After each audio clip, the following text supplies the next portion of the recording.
Hello and welcome to yet another episode of the Meta Roy podcast. I am your host Roy, and every week on this show, we talk about one aspect of the crypto world, specifically through stories, trivia, and by speaking to experts.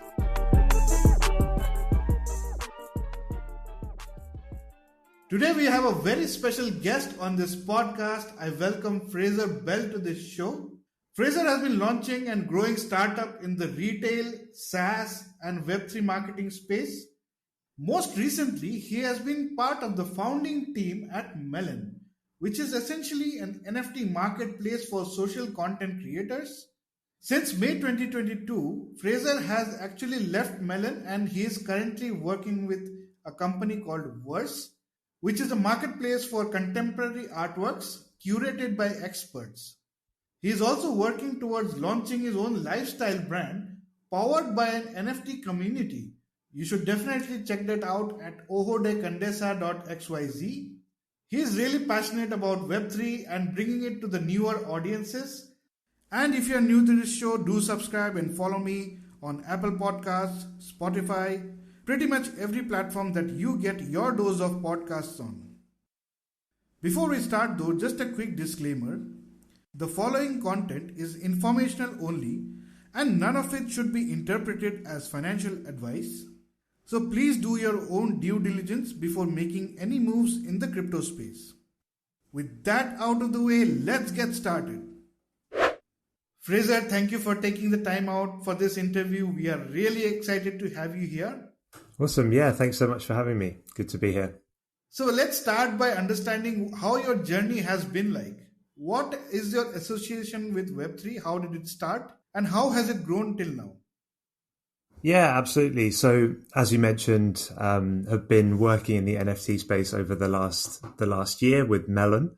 Prior to that, had worked in startups in retail and SaaS. And so been sort of passionate about technology and sort of customer relationship side of that for a long time. And it was actually just a founder who I'd worked with previously was moving into the Web3 space and the NFT space, and sort of pitched me with this idea of an NFT marketplace focused on the creator economy. And I'd been interested in cryptocurrency and sort of the Web3 space for a little while. But yeah, I was just very fortunate to be presented with an opportunity to actually go and work in the space full time.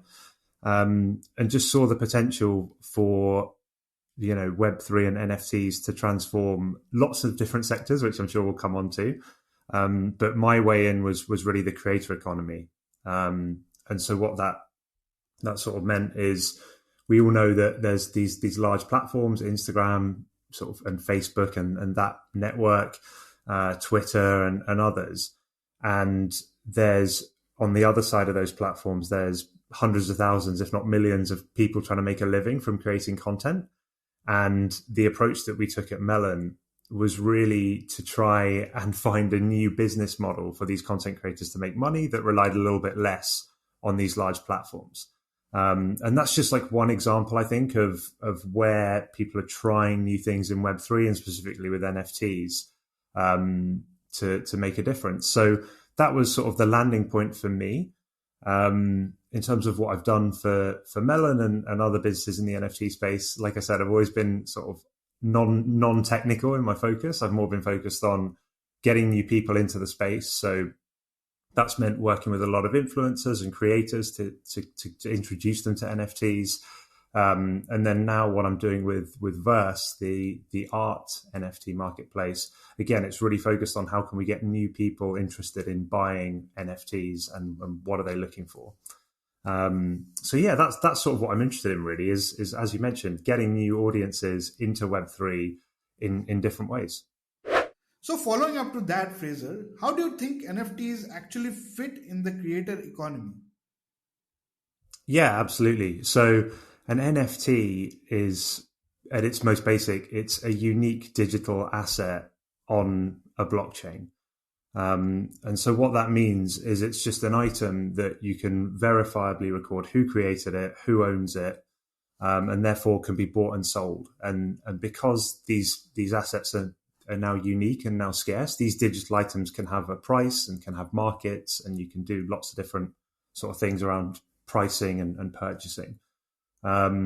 So that's at its most simple, and the NFT itself can represent basically any digital file. So it could be audio, it could be a podcast, it could be a video clip, it could be sort of static images and photos, and even sort of documentation and legal documentation could be set up as an NFT and as a unique digital asset that could be viewed and exchanged.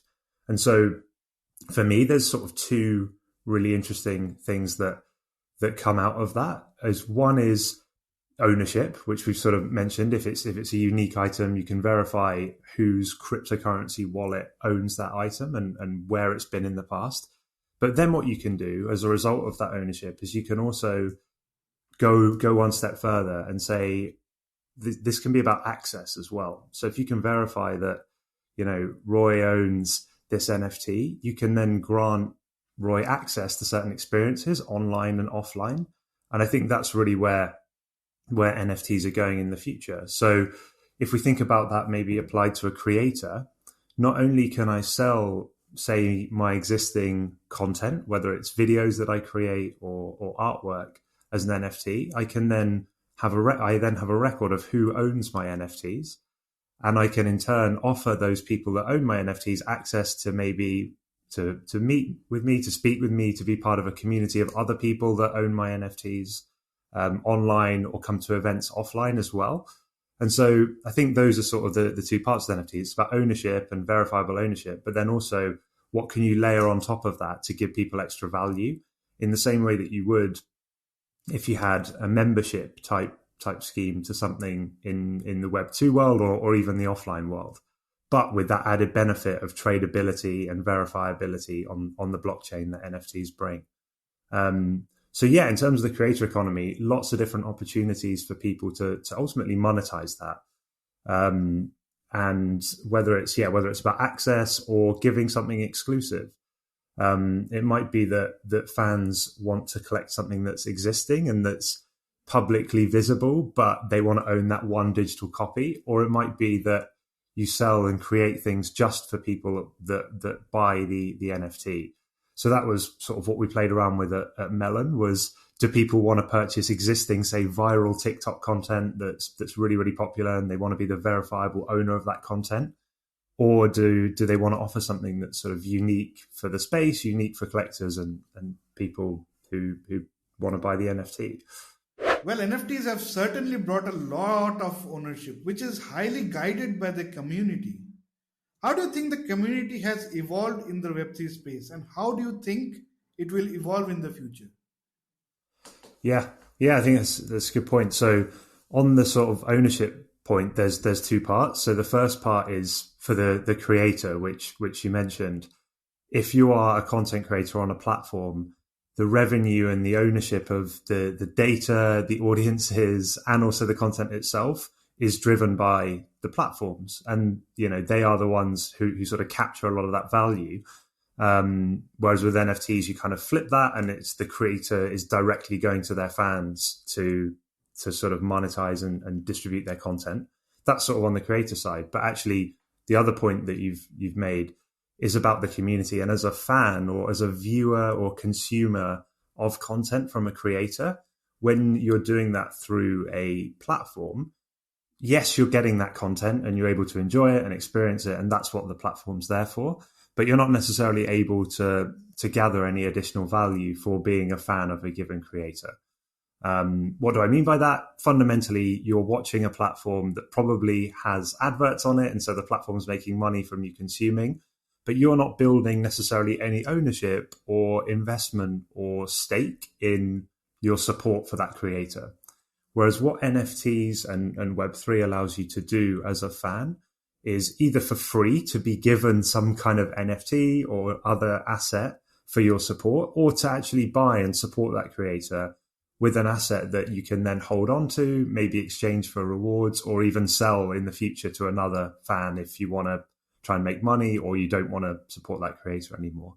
And so that brings about this whole idea of community, that you will have maybe 100 people, maybe 1,000, maybe even hundreds of thousands of supporters or community members that all now have a digital verifiable way of supporting that creator. And so by definition, that creates a community. It creates people with shared interests, shared incentives to see that creator and that community succeed. And so you can see how that would be applied to, say, a podcaster or a YouTuber who, wants their audience to go and spread the word about what they're doing. They've now got a group of people that are verifiably incentivized and together in doing that. And I think also, and this is something that I'm exploring hopefully in the future, is brands can do that as well potentially, and say, if you're loyal to my shop, for example, you will get NFTs that ultimately, if this brand succeeds, may be worth something one day, or you could use to redeem rewards through my brand. So that sense of community is huge. And I think it's going to take some time for brands and creators as well to understand how they can actually harness these new dynamics that NFTs and the ownership that they provide create. But I think it's the people that have got it right. And, you may have heard about things like the Bored Ape Yacht Club and things like that, where they've managed to build these strong communities. It can just build such loyalty and such sense of togetherness for those NFT owners that there's clearly something there that's going to change things in a big way in the future. Fraser, where do you see NFTs going in the long term? What could be some of the real world use cases specifically that you have seen in your experience? I think what we're seeing at the moment are, if you like, a series of experiments that brands and creators and artists and all kinds of people are doing, which is trying to figure out what is the best way of using NFTs. And yes, what a lot of investors and collectors have worked out is that fundamentally, because you have digital assets that can be priced and traded openly, there's an opportunity to, in the short term, make money or lose money as well, which a lot of people have done in the last year or last 2 years. But where it's going, I've seen applications across all kinds of industries. For example, and I think it comes back to that sort of sense of ownership and access. So one example I'm seeing is a lot of clubs, like real life and online clubs, are starting to issue their memberships as NFTs. So instead of paying a monthly fee to be part of a co-working space or a members club, you can now pay a fee to have an NFT that grants you access to that real life space, that if you can no longer attend, you can then sell that NFT on, or even use a platform that allows you to lend that NFT to someone else for a period of time. So it creates a market for any kind of membership and access to different spaces is what NFTs allow you to do. So I think that's one on the access side. That's one of the most interesting things. And there's a project called DAO House here in London that's exploring this sort of tokenized membership members club. I think for brands, what I'm seeing and where I think it's going is the idea that you reward your fans and your customers with some kind of permanent digitally valuable item. And there's two sort of reasons why this trend's happening. Firstly, more broadly, people are consuming digitally. I'm sure everyone listening to this podcast understands like what that means. But as a kid, now you're collecting digital items within games rather than necessarily physical toys. And I think that trend towards consuming things digitally, collecting digitally is only going one way. So that's the first sort of trend that NFTs are playing into. And then the second trend is just, or bigger opportunity, is this idea that those collectibles can be transferable and have a sort of permanent value on the blockchain outside of any one ecosystem. So what that means, and just to kind of like step back a little bit, if you're playing a video game, normally you earn rewards within that game that exist, purely within that ecosystem. And in theory, what NFTs and open blockchains allow you to do is take those rewards, which could be in the form of NFTs, and take them across into any other ecosystem that will display that NFT or support that NFT. And so you've got these two forces of people wanting to consume and collect digital items, and then this technology that allows you to take those items to different places, to different environments, and to unlock all kinds of different experiences. if brands that work out how to do that, whether it's online experiences, offline experiences, they're going to create a huge amount of value and ultimately customer loyalty.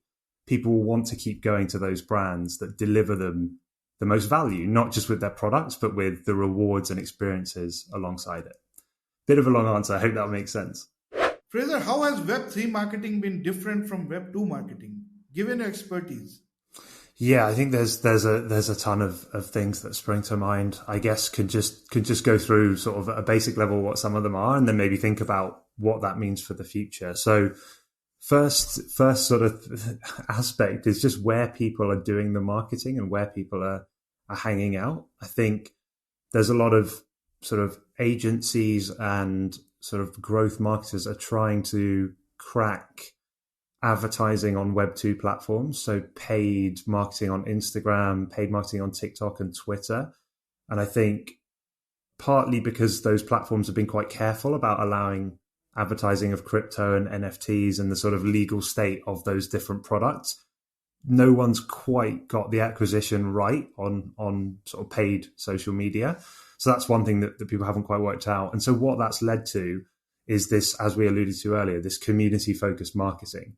And so the best projects, the most successful projects that I've seen and the most success that I've had with projects has been driving community on Twitter and then funneling people into Discord servers mostly. And then you've got both on Twitter and on Discord, you've got a largely not anonymous, but sort of pseudonymous. You've got a largely sort of hidden identity profile of your customers on those platforms. People might not use their real names. They won't use their real pictures. And so you're ultimately trying to figure out like who these people are and what do they want from you. And so you've got to have really skilled community managers that just talk to these people and have conversations and get those people talking to each other in a way that in Web 2, yes, followers of a certain celebrity or certain brand might kind of gather in the comments of an Instagram photo or, create a Facebook group. It's much more aligned to that second example. Everything is a group, if that makes sense. Everything is a community of people that ultimately they're going to have a shared interest in the NFT project and seeing it do well. But also they really want to talk to each other and understand who else is there and what are they interested in as well. And so when you actually kind of go a level deeper, what does it look like in one of these Discord servers? If you've not been there, there's people organizing games, there's people organizing quizzes, there's representatives of the project or brand answering questions and jumping in.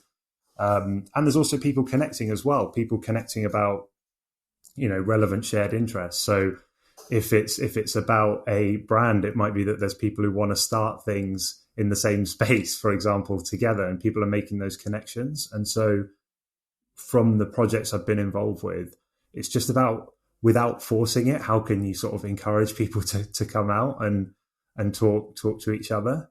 And to some extent, no one quite knows if paying for marketing to acquire people to get them into those groups will work. It's just not quite been figured out yet. But of course, you've got to reach people with a similar interest and interest in your brand. But how do the incentives work to kind of get people organically wanting to go and have those conversations? So that's like a really basic level, what people are trying to do in the space. I think the other thing that I've seen, and I'm based in London in the UK, and I've seen a big change in the last year, is actually people getting together in real life, because it is an emerging area of technology. And both as someone working in the space, it's been quite exciting to kind of get together with other like-minded people, but also the individual NFT projects themselves have started to realize that, okay, I've got this online community.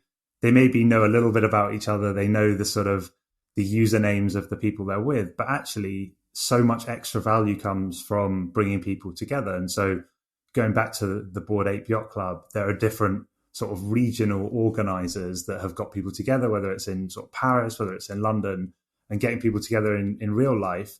I think that is what really solidifies the community. If you've met your fellow NFT owners, you're probably much more likely to want to keep hanging out with them online. So yeah, I think like we were saying, it is about building that community.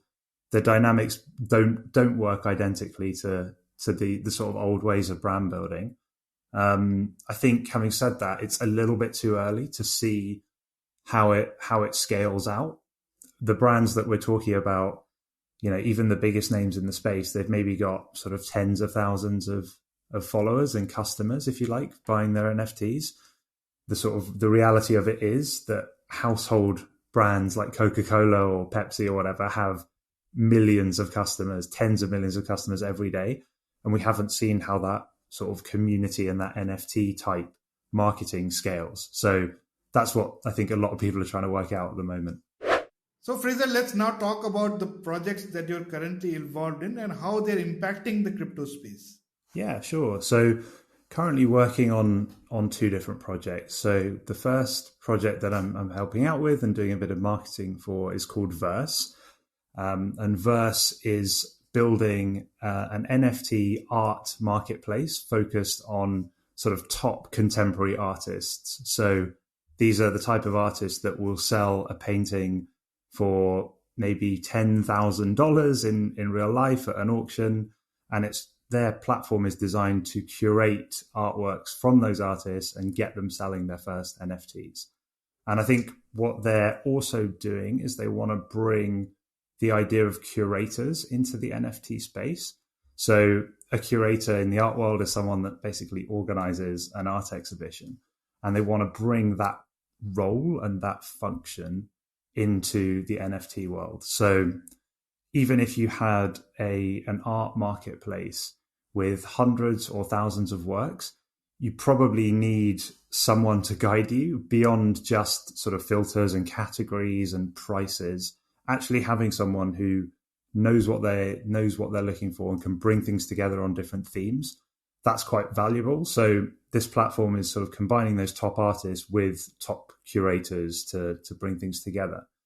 And their sort of the other key ambition for Verse is to get people on the buyer side and the collector side who would be buying these types of artworks to come and buy their first NFT. So there's a lot of art buyers who, love going to real life exhibitions. They're happy to spend lots of money supporting their favorite artists, but they maybe don't, they haven't taken that step to create a cryptocurrency wallet. Maybe they don't know how, maybe they've just never kind of like had the right person to guide them.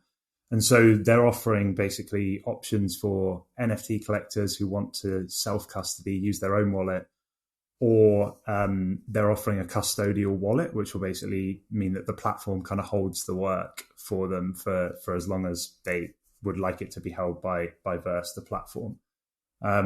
So yeah, there's sort of a journey both for Verse on the artist side to onboard new artists into the space, but also for collectors to kind of bring new collectors into the space. I think what's really interesting for me as someone who's not from the art world is just seeing how there's so much of the art world is about sort of presentation and branding and curation. And that in the NFT space at the moment, while there are platforms that are great at having showcasing a high volume of work and bringing new NFT artists there, so there's super rare, rareable, foundation, lots of sort of marketplace to purchase work. There's not many that are taking that sort of more like editorial approach. So yeah, I think it's quite a nice project. They're hoping to launch in June. And they've got some sort of good names, people who've worked at the Tate galleries in the UK and stuff like that involved. So yeah, that's one of the projects I'm involved in. Is there a website you want to mention on the podcast? Yeah, the website is verse.works. And we're just, at the moment, as we record this, we're in countdown to the first exhibition. But ultimately, it's a platform that's been designed to provide a really good viewing experience for artworks online. Now, obviously, there's a ton of different things that galleries are trying to do with AR and VR, and that's sort of on the roadmap for this project, is to create an immersive online experience and hopefully do things offline as well. But for now, they're just building a really nicely presented, curated, a bit like an online magazine that sort of just presents things really, really well. and makes it a really nice place to view and buy artworks. So yeah, that's Verse. Fraser, I've heard that you've started your own lifestyle brand as well. It's called Oho de Condesa.xyz if you guys want to check that out. Can you throw some light on it? I am specifically intrigued to know how lifestyle brands can be powered by NFTs. Yeah. So Oho de Condesa, for me, it's a bit of a test bed of this idea that you can have a community that is passionate about a given cause or a given mission. And so the brand is basically inspired by Mexico, where my partner's from. And in Mexico, there are thousands, if not hundreds of thousands, of incredible creators, incredible people creating sustainable products, creating handmade like baskets, clothing, homeware, things like that. And so the idea of combining a brand that brings sustainable products and Web3 is basically, I want to see if it's possible to create a community of, say, 1,000 people that are really passionate about this mission and that will buy into it in the form of an NFT. And ultimately, what that can mean a lot of different things for the people that own that NFT. It can mean that they have access to these products. It can mean that they help promote these products, but it also it's giving people a say in the future of the brand. So one thing that we didn't talk about earlier is that because you know who owns the NFT, you know the wallet address, you can actually offer NFT owners voting rights on anything to do with your project. And so where I see it going is if we can build that community of people interested in the sustainable lifestyle, then we can get those people to help us design new products, select new products, and even help us get them sold and select where they're sold. So if you can imagine as an NFT owner of a brand, say it's our brand, we might be deciding whether we want to do T-shirts or jumpers or even the designs that we want to get made. And if we were to put that to a vote in the community, you would feel a bit of, I guess, a stake in that brand and hopefully quite loyal to the products that get created. And so if you like, the idea of Mexico and the artisans is a starting point that we want to try and jump off from, but then ultimately it could lead to all kinds of different products being curated. I mentioned also about where those products are sold. I would love to have a physical location where people can enjoy certain products and can also meet the rest of the NFT owning community. And again, that's something that will be decided by the NFT owners in the future. So, for example, it could be that we end up with a lot of NFT owners in London, which is where I'm based, or it could be that we end up with lots of NFT owners out in the US because there's a lot of interest in sort of Mexican products in different cities in the US. And ultimately, if we can get people engaged with this idea, then hopefully the community will suggest ideas and also want to sort of vote and choose where it goes. So where that brand's at the moment is it's just a sort of testing ground, if you like, to see if we can get people interested in this concept. I think in the future, all kinds of different interests are going to have their own tokenized community.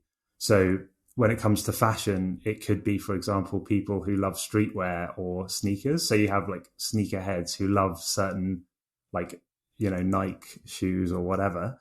Those people might want to come together as a group to co-create products together that only they have access to, or that they can, design together and things like that. For me, Ojo de Condesa is like my vision of how that community might look. But you can see that there's potentially like tens of thousands of small communities with shared interests that might want to build and design together.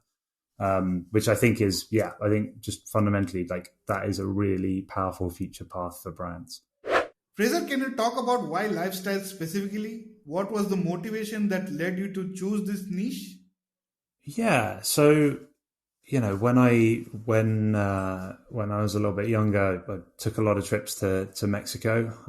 As I mentioned, my partner's from there, and you just realize that there are like thousands of very, very talented people there with sort of, incredible skills, able to create amazing products. sort of more broadly at a bigger level, as you said, there is like a global sustainability and environmental challenge. And I think, any new brand and existing brand, but any new brand kind of has to bring sustainability and that mindset to the forefront of what they're doing.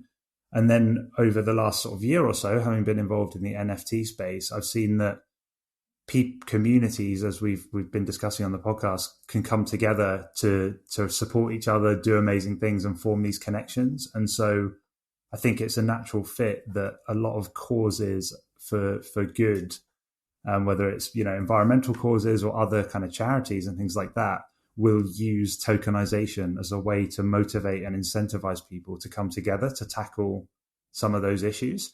And so in my case, seeing the way that having this sort of overriding or overarching idea of wanting to consume like in a sustainable way, whether it's clothes, whether it's food, whatever it is, and the potential to sort of bring others interested in that into one space, and being kind of curious to create the brand and explore things with NFTs, it is a natural fit.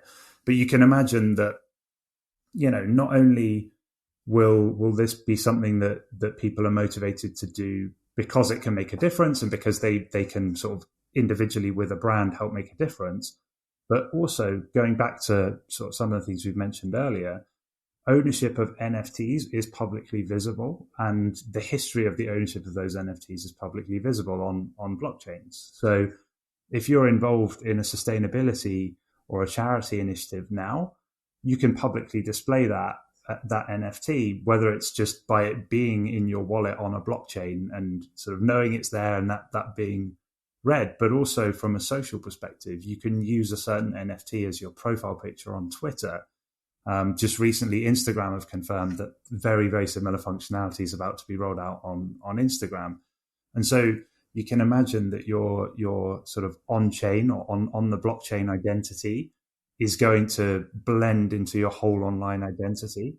And so the potential for brands and causes and creators and all of these people to sort of define and publicly influence their supporters' identities is going to create a massive potential cultural shift, I think, in terms of how people signal their support for missions, for people and brands. So I'm hoping that with Oho, it's, if you like, a testing ground for this idea of supporting a certain mission as well as being involved in a certain brand and a certain community. Great. So Fraser, just a personal question. Where do you actually see crypto and NFTs heading in the future? Yeah, sure. So I think the first thing that really springs to mind is so much of what I'm hearing about from people that I work with or in the space is debates about sort of which blockchains to use, which platforms to use, and which technologies to use. And I think ultimately we're still in a phase for the next couple of years where people are figuring out how should these things be built. How do we balance security with environmental concerns and energy use and some of the things that we've touched on, because those issues are still being resolved at the moment, and no project is perfect in terms of how it's put together. The Ethereum blockchain at the moment still uses a lot of energy, and not all of that comes from renewable sources, and so that's like just one of the kind of many issues there. Then, okay, there's sort of that fundamental technology that needs to be figured out. Secondly, we then need to figure out how do we get on board new people into the space. So there are centralized cryptocurrency exchanges like Coinbase and stuff like that are getting people to buy their first crypto. And those people are now moving into the NFT space. So there's now Coinbase NFT and people like that. So we're slowly kind of making it easier for people to start buying NFTs and kind of get involved in that world.